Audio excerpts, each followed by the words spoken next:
तो bank rate repo rate की बात हो चुकी है। अब बात करते हैं हम LRR यानी लीगल रिजर्व रेशियो, जो मैं ऑलरेडी आपको बता चुका हूं पहले। तो इसको हमने दो पार्ट में डिवाइड किया है, CRR और SLR।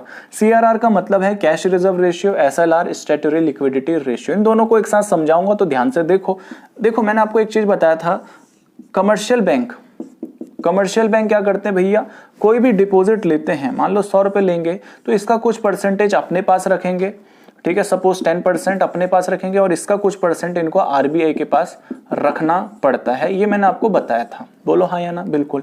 और उसके बाद मान लो 20 रुपए ब्लॉक हो चुका है, 10 रुपए ये 10 रुपए ये, तो बाकी क्या करेंगे, ये 80 रुपए जो होगा वो पब्लिक को लोन के रूप में देंगे। अब यहां पर ध्यान से देखो, ये जो है, ये वाला जो रेशियो है उसको हम बोलते हैं कैश रिजर्व रेशियो, ठीक है। ये वाला जो रेशियो है इसको हम बोलते हैं स्टैट्यूटरी लिक्विडिटी रेशियो। मतलब स्टैट्यूटरी लिक्विडिटी रेशियो वो रेशियो है जो पब्लिक के डिपॉजिट का, जो इनको खुद के पास रखना पड़ता है। CRR का मतलब वो रेशियो से है जो पब्लिक डिपॉजिट का वो पार्ट जो इनको किसके पास रखना पड़ता है, RBI के पास। ये मैंने आप लोगों को बताया था। अभी इतना ही चलेगा क्योंकि ज्यादा मीनिंग इसकी हमारे सिलेबस में नहीं है, ठीक, तो इतना काम चल जाएगा आपका। तो ये दोनों तो हमें समझ आ गए हैं, लेकिन इनका पर्पस क्या है, क्या इनसे मनी सप्लाई पे कैसे कंट्रोल किया जाता है, वो हम देखते हैं। देखो मैं दोनों को एक साथ LRR को लेकर कर रहा हूं तो वो इनके ऊपर भी अप्लाई हो जाएगा। मैं LRR की बात करूं, अगर देखो ये 20% है तो इसका मतलब क्या हो जाएगा कि जो डिपॉजिट आएंगे, मान लो 100 रुपए आया तो 20 रुपए आपको साइड में रखने पड़ेंगे, बाकी 80 रुपए आपको लोन देना पड़ेगा, ऐसा ही होगा, बिल्कुल। ये मान लो चल रहा है, ऐसा सिचुएशन चल रहा है मार्केट में। लोन जनता को कितना दे पा रहे हैं कमर्शियल बैंक, 80 रुपए, 100 अगर आता है तो 80 दे पा रहे हैं। अब यहां सिचुएशन थोड़ा हम ऐसे लेते हैं, मान लो एक्सेस डिमांड है, मार्केट के अंदर डिमांड बहुत ज्यादा चल रही है, यानी पैसा बहुत है लोगों के पास, मनी सप्लाई बहुत है मार्केट के अंदर। तो हम लोग चाहते हैं कि मनी सप्लाई ज्यादा ना हो। कौन, RBI चाहता है कि मनी सप्लाई ज्यादा ना हो। तो वो क्या करेगा ना बच्चों, वो क्या करेगा, ये जो LRR है जो, उसको बढ़ा देगा। और इसको अगर वो बढ़ा देगा, सपोज 20% से उसने 40% अगर कर दिया, तो उससे क्या होगा, 100 रुपए का 40 रुपए साइड में रखने पड़ेंगे और सिर्फ देने के लिए कितना रह जाएगा, 60 रुपीज। तो 60 रुपीज ये लोग किसको दे पाएंगे, जनता को। तो जो मनी सप्लाई है 80 की जगह आप 60 ही होगी, यानी मनी सप्लाई कम हो जाएगी। तो LRR अगर बढ़ता है, चाहे इस रेशियो को भी आप इसी तरीके से ले सकते हो, यहां पर LRR अगर बढ़ता है तो उससे जो मनी सप्लाई है वो आपकी क्या हो जाएगी, कम हो जाएगी। और मनी सप्लाई अगर कम हो जाएगी तो जो एग्रीगेट डिमांड है वो आपकी कम हो जाएगी, ऐसा ही कुछ होगा। और देखो अब इससे क्या होगा, जो एक्सेस डिमांड के सिचुएशन में ही ऐसा आपको देखने को मिलेगा, क्योंकि एक्सेस डिमांड में डिमांड ज्यादा है तो LRR को बढ़ा दो, मनी सप्लाई रुक जाएगी तो आपकी जो डिमांड है वो कम हो जाएगी। इसी का अपोजिट ले लेते हैं डेफिसिट डिमांड के केस में। देखिए डेफिसिट डिमांड में क्या करेंगे लोग, ध्यान से सुनना, LRR जो है उसको ये लोग कम कर देंगे, बोलेंगे जो 20 है ना, 20% से भी इसको 10% कर दिया, कम कर दिया जानबूझ के, क्योंकि मार्केट में डेफिसिट डिमांड है, लोग डिमांड नहीं कर रहे, लोगों के पास पैसा नहीं है इसलिए। तो RBI यही चाहेगा कि मनी सप्लाई ज्यादा से ज्यादा हो, तो उसने क्या करा, 20% से 10% ये LRR कर दिया। तो आप कोई भी अगर डिपॉजिट जैसे 100 रुपए आया तो 100 रुपए की जगह क्या होगा, यहां पर 10 रुपए इनको अपने पास रखना पड़ेगा और 90 रुपए इस बार ये जनता को लोन के रूप में दे पाएंगे। तो पैसा जो है वो कम ब्लॉक किया, 90 रुपए पब्लिक के पास जाएगा। तो यानी मनी सप्लाई पहले कहां 60 रुपीज या 80 रुपीज जा रहा था, अब कितना बढ़ गया है, 90 रुपीज। तो पब्लिक में ज्यादा पैसा क्या होगा, सर्कुलेट होने लग जाएगा, तो मनी सप्लाई यहां पर बढ़ जाएगी। और मनी सप्लाई बढ़ेगी, ज्यादा लोगों के पास पैसा जाएगा, तो उससे वो लोग क्या करेंगे, ज्यादा डिमांड करेंगे। ज्यादा डिमांड करेंगे तो डेफिसिट डिमांड क्या होगी, वो कंट्रोल में आ जाएगी, वापस बैलेंस डिमांड में वो देखने को आपको मिलेगी। तो क्या देखा दोस्तों आपने, LRR अगर कम कर दिया जाता है तो मनी सप्लाई उससे बढ़ जाती है, और मनी सप्लाई अगर बढ़ जाती है तो लोग ज्यादा डिमांड करेंगे, मतलब एग्रीगेट डिमांड जो होगी वो बढ़ जाएगी। और ऐसा कब किया जाता है, ऐसा डेफिसिट डिमांड को सही करने के लिए किया जाता है। तो डेफिसिट डिमांड के केस में ये आपको लिखना होगा और एक्सेस डिमांड के केस में आपको ये लिखना पड़ेगा, ठीक है। एलआरआर को बढ़ाएंगे और डेफिसिट डिमांड में एलआरआर को हम कम करेंगे। और वही चीज आप इसके अंदर भी लिख सकते हो, सीआरआर और एसएलआर के अंदर इनका भी सेम रहेगा, बस इसको चेंज कर देना। सीआरआर को आप चेंज करके मतलब एलआरआर को चेंज करके सीआरआर लिख देना, सीआरआर, और ये आपका यही सीक्वेंस रहेगा। ऐसे ही इसको भी आप यहाँ पर यूज कर देना, बस इसको रिप्लेस करना है आपको। चलिए ये तो हमारा हो गया, ठीक है। अब हम बढ़ते हैं आगे। गाइज अब हम बात करते हैं ओपन मार्केट ऑपरेशन की। ओपन मार्केट ऑपरेशन क्या है, ध्यान से सुनो।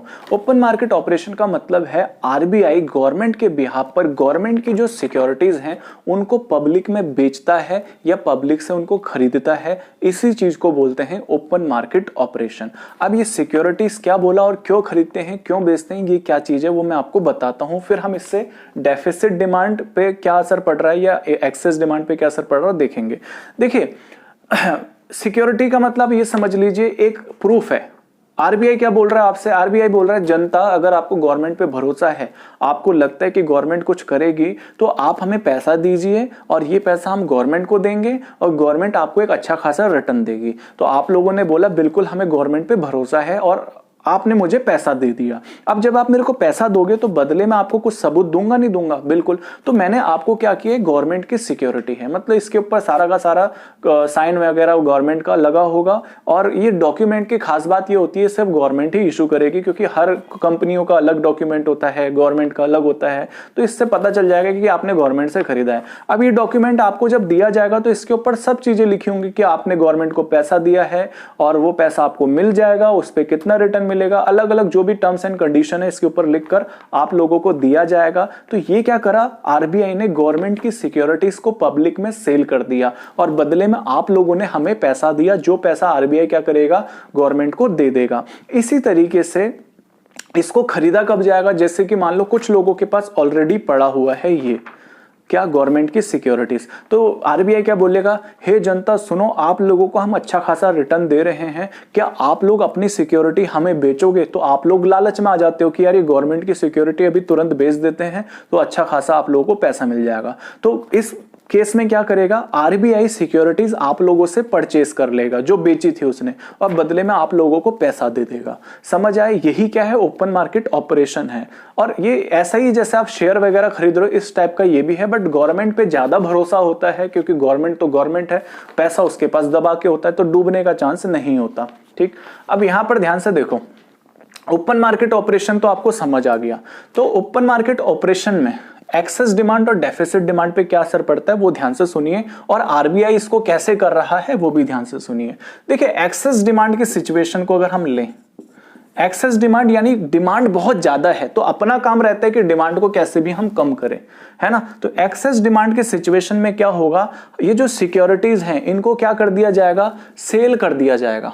ये जो सिक्योरिटी इसको क्या किया जाएगा, आपके पास बहुत पैसा पड़ा हुआ है, हम देख रहे हैं यार बड़ा खर्चा करते हैं ये, इन लोगों से पैसा ले लेना चाहिए क्योंकि ये लोग बहुत डिमांड कर रहे हैं। तो ये जो सिक्योरिटी है ये क्या कर दिया जाएगा, आप लोगों में सेल कर दिया जाएगा और आप लोगों से पैसा ले लिया जाएगा, आपको लालच दिया जाएगा, आप इसको खरीद लो, जबरदस्त रिटर्न मिलेगा फ्यूचर में।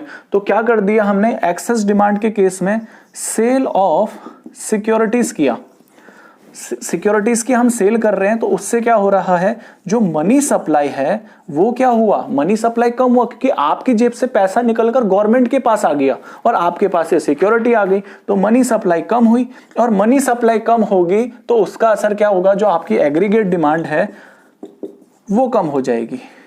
एग्रीगेट डिमांड कम होगी तो एक्सेस डिमांड जो है वो कम आने लग जाएगी। ये चीज आपको यहां पर समझ आए। इसी तरीके से हम डेफिसिट डिमांड में भी इसको लेते हैं। डेफिसिट डिमांड में क्या होगा दोस्तों, ध्यान से सुनो, डेफिसिट डिमांड में इसका उल्टा होगा, मतलब आप लोगों के पास पैसा नहीं है, जनता खर्चा नहीं कर रही, ऐसा ही कुछ हो रहा है। तो गवर्नमेंट चाहती है ज्यादा से ज्यादा डिमांड करे हमारी इकोनॉमी के अंदर लोग। तो अब इस केस में क्या होगा, आरबीआई बोलेगा लोगों से, हे जनता सुनो, आप लोगों को हम जबरदस्त रिटर्न देंगे, जबरदस्त रिटर्न देंगे। ध्यान से सुनना, आपके पास जो सिक्योरिटी पड़ी है ना गवर्नमेंट की, जो आप लोगों ने खरीदी थी, इसको हमें दे दो। तो जो आपने खरीदा था हम 40% 50% आपको रिटर्न देने के लिए तैयार हैं। तो आप लोग क्या करते हो, आप बोलते हो यार बड़ा अच्छा खासा पैसा मिल रहा है अभी, आप जल्दी से वो हमें दे दोगे सिक्योरिटी, किसको, आरबीआई को। तो आरबीआई ने परचेस कर लिया, बदले में आपको पैसा मिल जाएगा। पैसा जैसे ही आपको मिला बस खर्चा बढ़ गया आपका, आप उसको मार्केट में खर्चा करना शुरू करोगे, यानी मनी सप्लाई बढ़ा दी। खर्चा करना शुरू करोगे तो डिमांड बढ़ जाएगी। तो यहां पर उल्टा हो जाएगा, परचेस ऑफ सिक्योरिटी हो जाएगा। तो आरबीआई क्या कर रहा है, डेफिसिट डिमांड के केस में सिक्योरिटी को परचेस कर रहा है ताकि मनी सप्लाई बढ़ जाए, मार्केट में पैसा ज्यादा चला जाए। उससे जो मनी सप्लाई है वो क्या हो जाएगी, बढ़ जाएगी। मनी सप्लाई बढ़ेगी तो एग्रीगेट डिमांड बढ़ जाएगी, लोग ज्यादा डिमांड करेंगे, और ज्यादा डिमांड करेंगे तो जो डेफिसिट कम डिमांड थी वो वापस आ जाएगी ऊपर। तो ये चीज ओपन मार्केट ऑपरेशन हो गया जो आप लोगों को समझ आ गया। तो गाइज अब हम बात करते हैं मार्जिन रिक्वायरमेंट के बारे में। मार्जिन रिक्वायरमेंट क्या होता है, ध्यान से सुनना, इसको मैं पूरा समझाऊंगा और इससे लिंक करूंगा, ध्यान से सुनो। ये रहे आपके कमर्शियल बैंक। कमर्शियल बैंक के पास आप लोग गए लोन लेने के लिए, यानी पब्लिक लोन लेने के लिए गई। इसने बोला कमर्शियल बैंक जी क्या आप मुझे लोन दे दोगे, तो कमर्शियल बैंक ने कहा बिल्कुल देंगे, लेकिन प्रॉपर्टी, क्योंकि सिक्योरिटी कुछ ना कुछ आपसे लेनी पड़ेगी। तो इसने बोला मेरे पास मेरी बिल्डिंग है, उसको रख लीजिए, बदले में लोन बता दीजिए कितना है। अब ऐसा तो नहीं है सारा का सारा लोन दे देंगे। तो बिल्डिंग देखी वैसे कितने की है, तो बिल्डिंग थी 10 लाख की। कमर्शियल बैंक ने देखी यार बिल्डिंग 10 लाख की है, तो एक रेट होता है मार्जिन रिक्वायरमेंट। अब ध्यान से देखना वो क्या है, फिर मैं समझाता हूं उसको। जैसे मान लो 40% है ये, ठीक है। अब यहां पर क्या हुआ, इसने पूछा मेरे पास 10 लाख की प्रॉपर्टी है और मुझे कितना लोन मिलेगा। तो कमर्शियल बैंक ने पता है क्या बोला, सीधा बोला आपको 6 लाख का लोन मिलेगा। अब आप बोलोगे सर 6 लाख कैसे डिसाइड किया, तो ध्यान से सुनो। देखो 10 लाख की प्रॉपर्टी है, प्रॉपर्टी कितने की है, एसेट्स जो है वो 10 लाख की है, और 10 लाख में से 40% निकाला मैंने, यानी 4 लाख लेस कर दिया। मैं देख रहा हूं कितना लोन उसको देना चाहिए मुझे, तो 40% मैंने लेस करा, तो 4 लाख लेस हुआ, सिर्फ 6 लाख बचा। ये 6 लाख मैं लोन दूंगा उसको, सामने वाले को। और ये जो है ना बच्चों, ये और कुछ नहीं है, ये मार्जिन रिक्वायरमेंट है। यानी जो आपकी प्रॉपर्टी है उसमें से आपको सारा लोन नहीं दिया जाता, उसमें से कुछ हिस्सा हटाकर बाकी का पार्ट आपको लोन के रूप में दिया जाता है। जो हिस्सा ब्लॉक कर दिया जाता है या आपको लोन नहीं दिया जाता, वो और कुछ नहीं है, वो मार्जिन रिक्वायरमेंट है। समझ आया सर? बिल्कुल समझ आया मार्जिन रिक्वायरमेंट। ये जो मार्जिन रिक्वायरमेंट है ये और कोई नहीं, आरबीआई ही डिसाइड करता है। और किन के लिए बनाता है, किन को बोलता है ये सारा का सारा, वो कमर्शियल बैंक को बोलता है कि इतना मार्जिन रिक्वायरमेंट रखना उस टाइप के इंसान के लिए, इतना मार्जिन रिक्वायरमेंट रखना उस टाइप के इंसान के लिए। क्योंकि बेटा जिस दिन तू डूबेगा ना, आपको पता है डूबेगा तो कौन बचाता है, आरबीआई बचाता है, सामने पड़ा था। तो इसको मानना भी पड़ता है वो, ठीक है। अब यहां पर थोड़ा सा इस मार्जिन रिक्वायरमेंट को जोड़ते हैं एक्सेस और डेफिसिट डिमांड में। देखिए 6 लाख रुपए का लोन गया तो 6 लाख की मनी सप्लाई कहीं ना कहीं मार्केट में देखने को मिलेगी, और फिर 6 लाख से और ज्यादा ये वापस आएगा पैसा, फिर मनी क्रिएट हो जाएगा। इतना तो आप लोग समझते हो।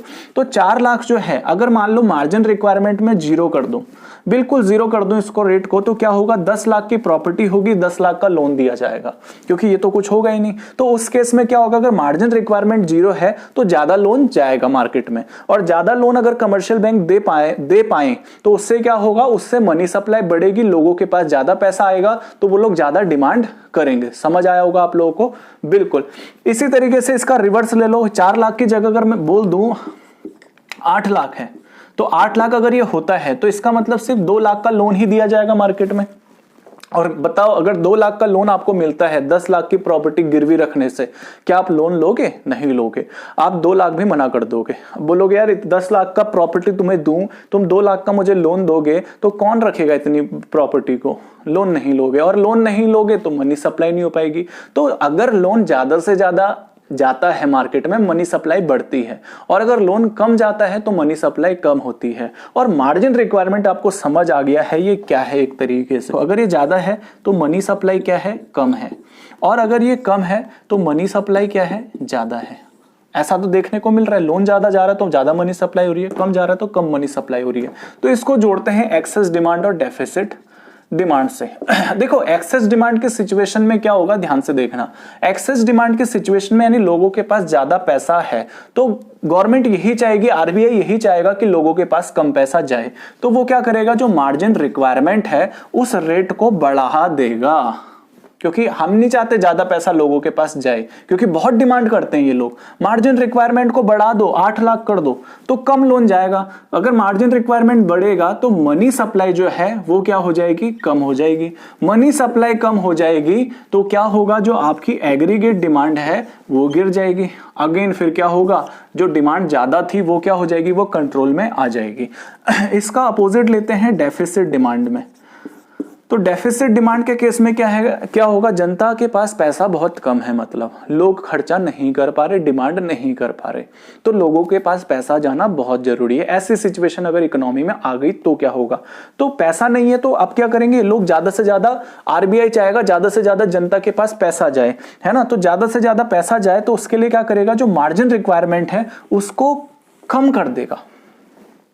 अब जैसे 8 लाख की जगह 4 लाख हुआ तो आपको पता चलेगा, अरे यार 4 लाख भी छोड़ो ना, 2 लाख कर देते हैं, 8 लाख आपको लोन मिलेगा। तो जनता को क्या लगेगा, अरे यार 10 लाख की प्रॉपर्टी गिरवी रखो, इस बार तो 8 लाख का लोन मिल रहा है हमें, क्योंकि मार्जिन रिक्वायरमेंट जो है वो कम कर दिया है गवर्नमेंट ने, मतलब आरबीआई ने, तो लोन ज्यादा दिया जाएगा और ये लोग भी खुश हो जाएंगे। कौन, कमर्शियल बैंक तो खुश होते हैं जितना लोन दे दिया जाए ताकि इनको इंटरेस्ट मिले, तो ये लोग ज्यादा से ज्यादा मनी सप्लाई कम कर, मतलब बढ़ा पाएंगे, और बढ़ाएंगे तो उससे लोन ज्यादा दे पाएंगे, तो उससे मनी सप्लाई क्या हो जाएगी, बढ़ जाएगी। तो इसका मतलब क्या हुआ, मार्जिन रिक्वायरमेंट को क्या कर दिया जाएगा, इस केस में अगर डेफिसिट डिमांड होती है तो उसको कम कर दिया जाएगा। मार्जिन रिक्वायरमेंट कम होगी तो ज्यादा लोन मार्केट में जाएगा, यानी मनी सप्लाई जो है वो बढ़ जाएगा।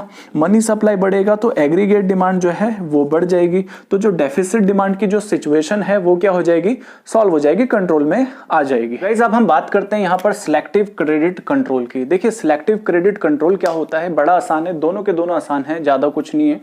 सिलेक्टिव क्रेडिट कंट्रोल में यह होता है कि आरबीआई यहां पर साफ साफ बोल देता है किससे, कमर्शियल बैंक से, कि जो पर्टिकुलर सेक्टर है इसको लोन देना है या नहीं देना, ऐसा बता देगा। जैसे मैंने आपको एग्जांपल दिया था शुरू में कि टेक्सटाइल इंडस्ट्री को पैसा मत देना, क्रेडिट मत देना, यानी लोन मत देना, और जो एग्रीकल्चर सेक्टर है उसको लोन देना।